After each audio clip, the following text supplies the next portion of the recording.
اور دیکھیں گے کہ کیا باقی جو ریاستیں ہیں پاکستان جیسی ترقی پذیر ریاستیں کیا وہ اپنے کسانوں کا ساتھ دیں گی یا نہیں، یہ دیکھنا نہایت ہی اہم ہوگا۔ 2014 میں تصدق حسین جیلانی نے ایک ججمنٹ پاس کیا تھا جس کے اندر انہوں نے یہ ڈائریکٹیوز دیے تھے کہ ایک national commission for minorities rights establish ہو، اور یہ مائنورٹیز کمیشن دیکھے گی کہ مانیٹر کرے گی کہ کیا کیا حالات ہیں مائنورٹی کمیونٹی کے پاکستان میں اکراس دا کنٹری، اور ان کے بیسک رائٹس دیے جا رہے ہیں ان کو یا نہیں، جن لاز کے انڈر ان کے رائٹس دیے گئے ہیں وہ لاز امپلیمنٹ ہو رہی ہیں صحیح سے یا نہیں۔ لیکن پچھلے 10 سال سے اس مائنورٹی کمیشن کا کوئی نام و نشان نہ تھا۔ ایک ڈرافٹ بل ضرور بنائی گئی، لیکن اس ڈرافٹ بل کے اوپر کافی زیادہ بحث مباحثے کے بعد وہ اسمبلی میں ہی پڑی رہی۔ لیکن اب ہم نے یہ دیکھا ہے کہ پازیٹیو ڈیولپمنٹ اس ہفتے ہوا، اور NCMR کی فائنلی جو بل ہے 2025 کی وہ پاس ہو گئی ہے ایک پارلیمانی سیشن کے اندر، ایک مشترکہ سیشن ہوا تھا پارلیمانی، اس کے اندر اس بل کو پاس کیا گیا ہے۔ اس کمیشن کے اندر مائنورٹیز جو کہ اس کمیشن کا حصہ ہے وہ اس چیز کو مانیٹر کر سکیں گی کہ کیا ہیٹ میٹیریل پاس ہو رہا ہے، کیا ہیٹ سپیچ کی جا رہی ہے ان کی کمیونٹیز کے اگینسٹ، کیا ڈسکریمنیشن ہو رہا ہے، کیا وائلنس ہو رہی ہے، ہر طرح کی وائلنس جو ان کے اگینسٹ کی جا رہی تھی پچھلے کافی سالوں سے ہم دیکھ رہے ہیں، اور خاص طور سے جو ان کی ورشپ پلیسز ہیں، جو ان کے ٹیمپلز ہیں یا چرچز ہیں یا کوئی بھی عبادت گاہیں ہیں، ان کی سیکیورٹی کے حوالے سے یہ کمیشن اس چیز کو دیکھ سکتا ہے۔ اس کے علاوہ وہ نہ صرف انویسٹیگیشن کر سکتا ہے، مانیٹر کر سکتا ہے، بلکہ ریکمنڈیشنز بھی دے سکتا ہے گورنمنٹ کو کہ کیا چیز کرنی چاہیے، اس چیز کا کیا لائحہ عمل ہونا چاہیے کہ ان کو کس طریقے سے ان کے رائٹس دیے جائیں اور کس طریقے سے ان کو اور زیادہ سیکیورٹی دی جائے۔ freedom to practice their own beliefs and religion, and that is a basic constitutional right جو کہ ان کا حق بنتا ہے، اور وہ اسی کمیشن کے ذریعے کوشش یہی ہے کہ اس کمیشن کے ذریعے وہ یہ رائٹ کو ایکسرسائز کر سکیں۔ ہم پچھلے چند سالوں سے دیکھتے آ رہے ہیں کہ کافی زیادہ انسیڈنٹس ہوئے ہیں۔ فار ایگزامپل کچھ 1-2 سال پہلے آپ نے دیکھا کہ جڑاوالا میں ایک انسیڈنٹ ہوا کافی بڑا، اس کا ابھی تک کوئی اینڈ نہیں آیا، اس کے ابھی تک کمپنسیشن کے ایشوز چل رہے ہیں، وکٹمز کو بھی ابھی تک کمپنسیشن نہیں ملا۔ اس سے پہلے کافی زیادہ اور بھی کرسچن کمیونٹی پہ اٹیکس ہو چکے پنجاب کے اندر، فار ایگزامپل یوحنا آباد میں بلاسٹ ہوئے تھے 2، اس سے پہلے جوزف کالونی میں ایک اٹیک ہوا تھا۔ اس طرح کے چھوٹے چھوٹے انسیڈنٹس بھی ہوتے آئے ہیں جس میں مار دیے گئے ہیں لوگ، قتل کر دیے گئے ہیں لوگ، ہیٹ میٹیریل پاس کیا جاتا ہے، ہیٹ سپیچ کی جاتی ہے، اور ساؤتھ پنجاب اور سندھ کے اندر بھی ہندو جو ٹیمپلز ہیں ان کو توڑا گیا، ان کو وینڈلائز کیا گیا ہے۔ یہ صرف چند ہی انسیڈنٹس ہیں، اور اسی کے تھرو ہم دیکھ سکتے ہیں کہ ہماری جو ریلیجس مائنورٹی کمیونٹیز ہے پاکستان میں، اکراس پاکستان، وہ نہ صرف سیف نہیں ہے بلکہ ان کو رائٹس نہیں مل رہے اپنے۔ تو اس کمیشن کی وجہ، اس کمیشن کی جو بیسس ہے وہ یہی بیسس ہے کہ یہ سارے انسیڈنٹس مانیٹر کریں، ان کی ایک رپورٹ تیار کی جائے، ان کی ریکمنڈیشنز دیے جائے گورنمنٹ کو، اور سیف گارڈ کے بارے میں بات کی جائے۔ اسی حوالے سے ہم نے prominent minority rights activist Peter Jacob صاحب کو بلایا ہے، وہ ہمیں بتائیں گے کہ ان کا کیا ویو ہے اس بل کے بارے میں، اور وہ کیا سمجھتے ہیں کہ از دس اے رے of hope for the religious minorities of Pakistan. Thank you Peter صاحب، آپ شو میں ہمارے آئے۔ ہم ڈسکس کر رہے ہیں NCMR اور اس کی پاسنگ جو فائنلی 10 سال کے بعد پاس ہوئی ہے، جو کہ کافی پہلے بھی ہو جانی چاہیے تھی، لیکن اب جب ہو گئی ہے تو آپ اس کو کیسے دیکھتے ہیں؟ از دس این امپورٹنٹ ڈیولپمنٹ؟ کمیشن کی تشکیل تو ابھی کچھ وقت لگے گا، لیکن ابھی قانون بنا ہے، اور جس کے بارے میں ابھی انتظار اس بات کا ہے کہ جو فائنل ڈرافٹ ہے وہ حکومت شیئر کرے تاکہ اس کے اوپر تبصرہ کیا جا سکے۔ ایک ڈرافٹ نیشنل اسمبلی کی ویب سائٹ پہ تھا جس کو سارے لوگ دیکھ کے تو اس پہ اپنی رائے قائم کرنا چاہ رہے تھے،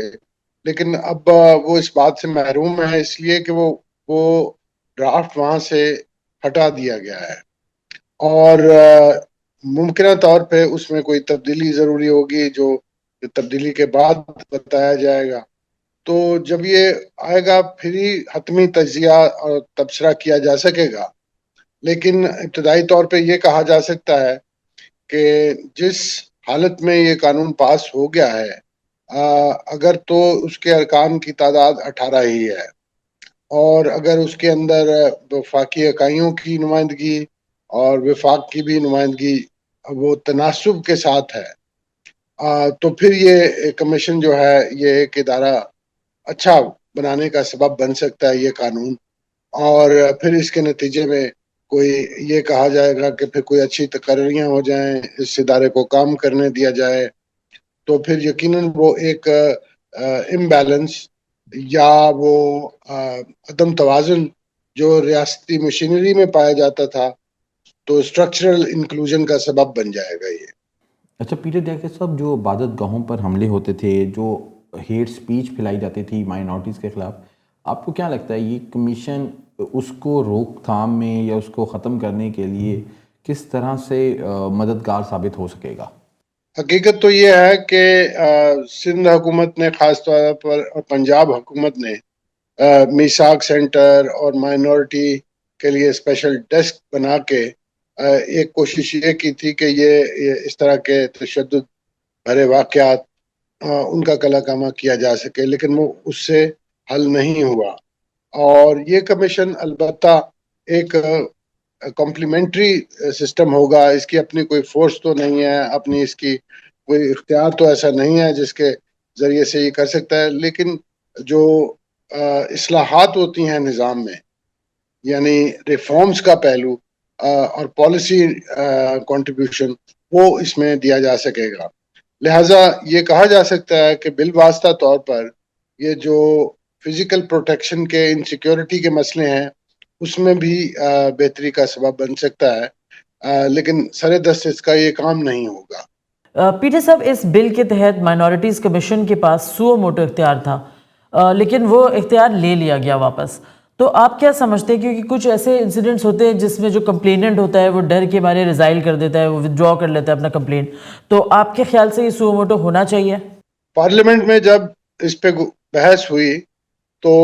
ایک معزز رکن نے اس بات پہ اعتراض کیا کہ آپ سپریم کورٹ سے تو سو موٹو پاورز لے رہے ہیں اور ایک ادارے کو کیوں دے رہے ہیں؟ حالانکہ یہ اس کا کوئی تقابل بنتا نہیں ہے، اس میں سپریم کورٹ کے اختیارات میں اور کمیشن کے اختیارات میں کہیں بھی برابری نہیں ہے۔ اور یہ بھی بات واضح ہے کہ national commission for human rights, اس کے پاس یہ سو موٹو کا اختیار ہے۔ ان کے سوال کے جواب میں اگر یہ دلیل دی جاتی کہ نیشنل کمیشن کے پاس تو اختیار ہے پہلے ایک، تو یہ کوئی نئی بات نہیں ہوگی، اور اگر ہم یہ چاہتے ہیں کہ جو مائنورٹیز کا کمیشن ہے اس کے اختیارات میں کوئی کمی نہ ہو in comparison to national commission for human rights, تو شاید یہ بات وہاں پہ مان بھی لی جاتی، لیکن اس میں سو موٹو اختیار کو جو ہے وہ نکال دیا گیا ہے۔ اس سے فرق یہ پڑے گا کہ کیونکہ کمیشن نے جواب دہی کرنی ہوتی ہے بیشتر اوقات سرکاری اداروں کی، تو اس کو نافذ کروانے کا دو ہی طریقے ہوتے ہیں۔ ایک یہ کہ از خود کارروائی شروع کر سکے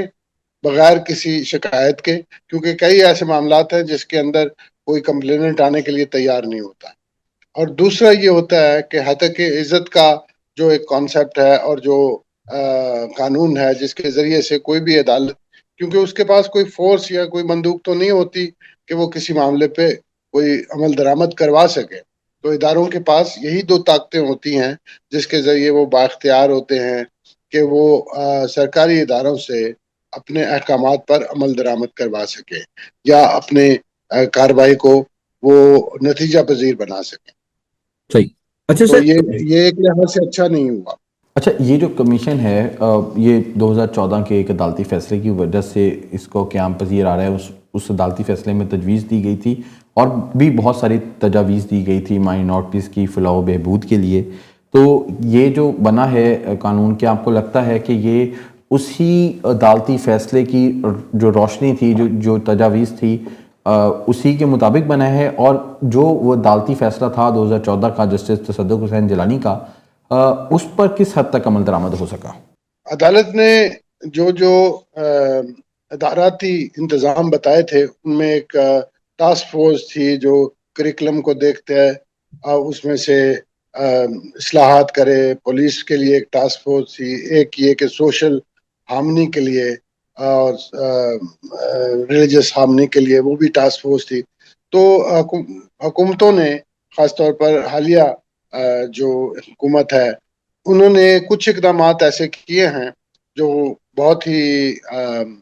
نئے ہیں اور اس کے اثرات ابھی پتہ چلنے ہیں، لیکن ادارہ برائے سماجی انصاف نے جو 10 سال گزرنے کے بعد یعنی گزشتہ سال جو رپورٹ بنائی تھی اس میں ہم نے یہ فائنڈ آؤٹ کیا کہ وہ مشکل 24-25% عمل درآمد ہوا ہے آن پیپر.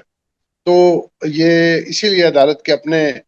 ذہن کی یہ بات تھی کہ انہوں نے ایک کمیشن کی تشکیل کا بھی اس میں حکم دیا تھا. تو یہ کہا جا سکتا ہے کہ یہ کنٹریبیوٹ کرے گا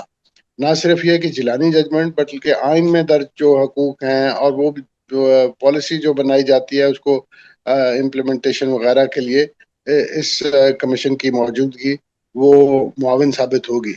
لیکن اور بہت سی چیزیں ہیں اگر ان کو دیکھا جائے تو محض جیلانی ججمنٹ نہیں بلکہ حکومت پاکستان اپنی بیشتر رپورٹس میں یہ دعویٰ کرتی رہی ہے گزشتہ 35 سال سے کہ ایک کمیشن مائنورٹیز کا موجود ہے، جو کہ حقیقت میں ایک بے اختیار سی کمیٹی ہوتی تھی اور جس کا کبھی سال میں ایک مرتبہ اجلاس ہوتا تھا، بجٹ کوئی نہیں ہوتا تھا، سٹاف علیحدہ نہیں ہوتا تھا، تو وہ ایک فرضی کارروائی کے طور پہ. تو سوال یہ ہے کہ اگر تو ہماری انڈرسٹینڈنگ یہ ہے کہ اس کو ایک ماڈرن وائبرنٹ اور انیبلنگ کمیشن ہونا چاہیے اور وہ اس طرح کا بنایا جاتا ہے، تب تو یہ اپنے مقاصد میں جو مبینہ مقاصد ہیں، اس کے بیان کردہ مقاصد ہیں، اس میں کامیاب ہو سکے گا. اور اگر ہم نے کہیں اس کی تشکیل میں اور اس کو اختیارات دینے میں اور اس کو گنجائش دینے میں، کیونکہ یہ پالیسی بنائے گا یا اپنی تو سرکاری پالیسیوں کا جائزہ بھی لے گا کہ کہاں کہاں پہ کوئی مذہبی بنیادوں پر امتیاز پایا جاتا ہے، کہاں پہ پالیسی اصلاحات ہو سکتی ہیں، قانون کی اصلاحات ہو سکتی ہیں. تو پھر یہ اپنے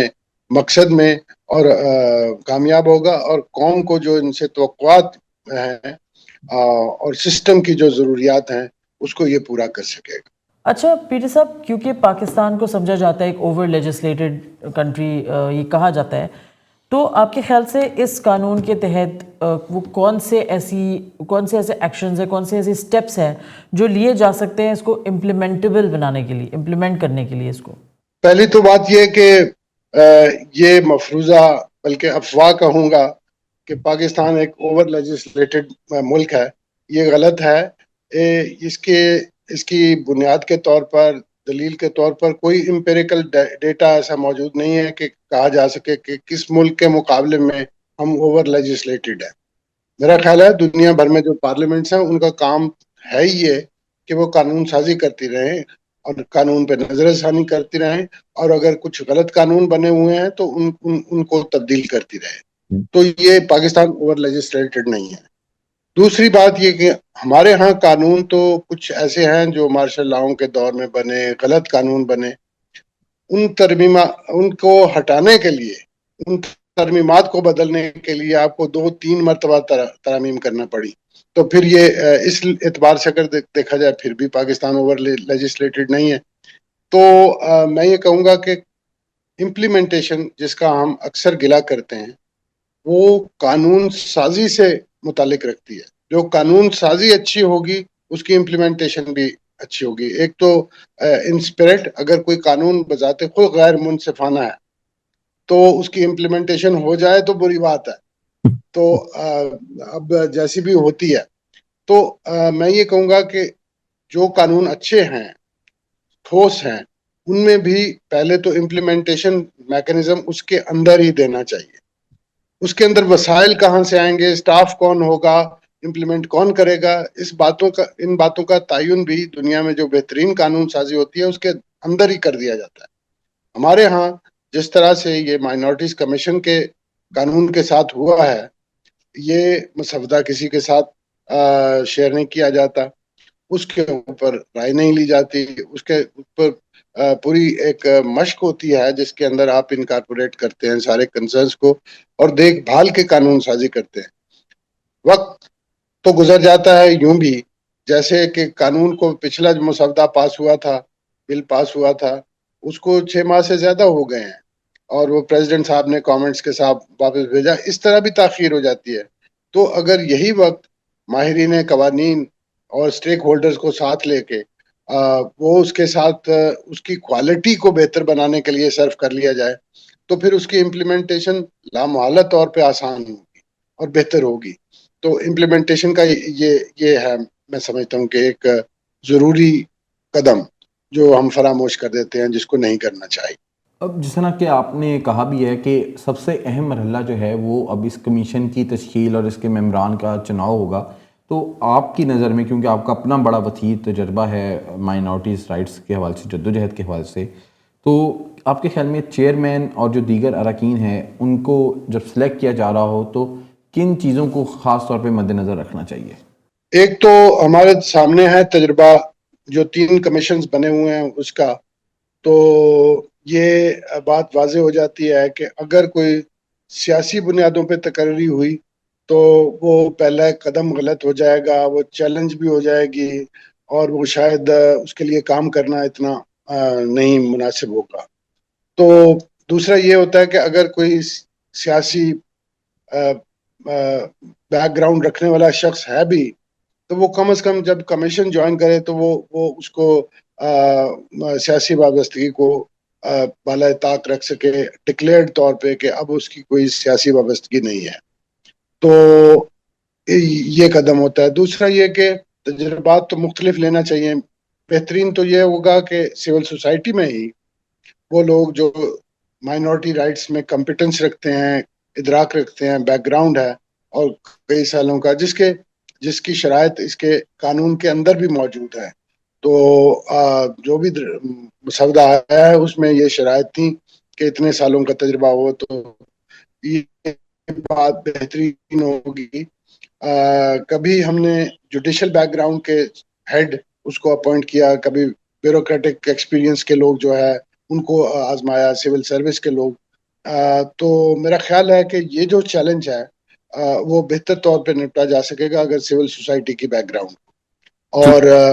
یقیناً وہ ایسی تقرری ہونی چاہیے جس پہ ہم سب فخر کر سکیں اور دنیا بھی اس کو جو ہے ایک عزت و احترام کے نظر سے دیکھے. پیٹر صاحب، جیسے کہ آپ دیکھ رہے تھے کہ جب یہ پارلیمنٹ نے کلیئر کی بل تو اس کے اندر ایک بہت شور مچنا شروع ہو گیا، بلکہ خاص طور سے احمدی کمیونٹی کی رائٹس کو لے کے شور مچنا شروع کر دیا. اور آپ ایک سائڈ پہ تو یہ ہو رہا ہے اور دوسری سائڈ پہ national commission for minority rights نکالا جا رہا ہے. ساتھ میں ہم یہ بھی دیکھ رہے ہیں کہ پچھلے کچھ 1-2 سالوں میں اسپیسیفکلی احمدیز کے اوپر اٹیک بھی بہت ہوئے ہیں. نہ صرف ان کو قتل کیا گیا ہے بلکہ ان کے ورشپ پلیسز کو اٹیک کیا ہے اور ان کے قبرستانوں پر اٹیک کیا گیا ہے اور ویریس طریقوں سے ان کو ایک نشانہ بنایا گیا ہے. اس حوالے سے آرٹیکل 35 جو کہ کمیشن کا حصہ تھا اس کو ہٹا دیا گیا ہے، اس کے اوپر آپ کی کیا رائے ہے؟ یہ سیکشن 35 کو ویسے ہر نیا قانون وہ کچھ نہ کچھ پچھلے قوانین میں تبدیل کر کے آتا ہے، یا اس سے آگے کی کوئی نئی بات ہوتی ہے تو پھر وہ قانون بنتا ہے. اس میں اگر کوئی نئی چیز ہو ہی نہ تو اس کی پھر ضرورت کیا رہے گی. تو یہ اس وجہ سے یہ ایسے یوں سمجھ لیں کہ ایک اعتراض برائے اعتراض والی بات تھی. دوسرا یہ کہ یہ جو احمدی کمیونٹی ہے اس کے ڈرافٹ میں کوئی ذکر نہیں تھا، اور اگر وہ اپنے آپ کو تسلیم کریں کہ وہ اے ہیں یا بی ہیں یا سی ہیں، پھر بھی یہ مائنورٹی میں تو شمار کیا جاتا ہے، اور کسی کی کیا مجال ہے کہ وہ آئین پاکستان کو تسلیم نہ کرے. اگر وہ پاکستان کا شہری ہے، شہریت رکھتا ہے، شناختی کارڈ لیتا ہے، تو کسی کی مجال نہیں ہے کہ وہ آئین پاکستان. ہاں، کسی کو کچھ اعتراض ہو سکتا ہے کسی بات پہ، ہمیں بھی رہتا ہے اور ہم اس کا نشاندہی کرتے ہیں، لیکن جب تک وہ قانون ہے، جب تک آئین اپنی جگہ پہ قائم ہے، اس کی اطاعت لازمی ہوتی ہے. وہ تو کوئی شہری بھی انکار نہیں کر سکتا کہ غیر شہری بھی پاکستان میں ہو تو اس کی اطاعت اس کے لیے لازم ہے. تو اس میں میرا خیال ہے کہ بحث کو بہت زیادہ طویل کر دیا گیا اور اس کو ان پلیس تھی. یہ اس کی ضرورت بالکل نہیں تھی، کیونکہ کوئی ایسا خطرہ موجود نہیں تھا کہ کوئی احمدی کمیونٹی خاص طور پر اس کا کوئی بد استعمال کرنے والی ہے. بہت شکریہ پیٹر جیکب صاحب کہ آپ نے بہت تفصیل سے یہ جو کمیشن قائم ہونے جا رہا ہے اقلیتوں کے حقوق کے حوالے سے اس پر گفتگو کی. تھینک یو سو مچ. اور ناظرین یہ تھا اس ہفتے کا رائٹس واچ. ہمیں امید ہے آپ کو پسند آیا ہوگا. آپ ہمیں فالو کر سکتے ہیں ہمارے سوشل میڈیا اکاؤنٹس پر. دیکھتے رہیے voicepk.net. آپ کی خبر آپ کی آواز voicepk.net.